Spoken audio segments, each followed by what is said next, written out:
you need to make time because someone else will be, and you want to be first. I'm Nathan Dumar. I have 3 kids, all daughters, ages 5, 8, and 10.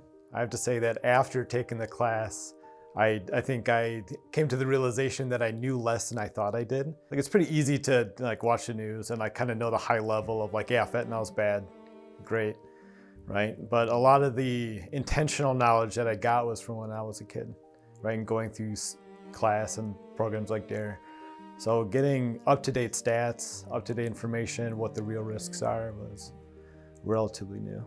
I was pretty surprised at our local statistics for drug use and overdose, right? Because it pretty much guarantees that your kids are going to be exposed to it, right? They're going to be exposed to people who are doing drugs. They'll likely be exposed to someone and know someone who overdoses, right? And when I was a kid, there was only one person in my entire high school that, had an OD. But now that seems to be far more common.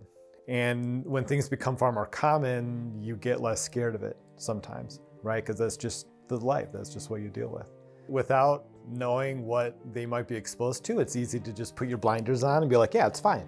No one gave me pills or gummies when I was in middle school or junior high. That's not going to happen. Sure, it happens, but that's in the news and only in those communities, right?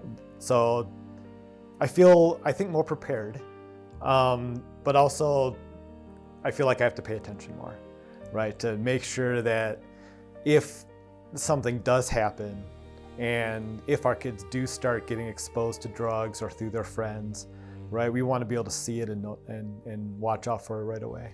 There's a lot of things that we as parents try and teach our kids, right? Just because things are safe, wear your helmet when you're biking. These are things that you have to do to stay safe, whether you're doing them or not. And I think drugs is something that's very similar. So if you have time to talk to your kids about being safe, doing sports, doing activities, right? Drugs is something that's equally as important, if not more so, because it's far more subtle, right? Whether they're intentionally doing those activities or not, it's largely irrelevant because they're going to be exposed.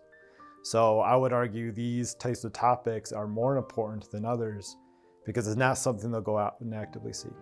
So if you don't talk to them, someone else absolutely will, and they'll be left to figure it out on their own, and you just have to hope they make the right choice.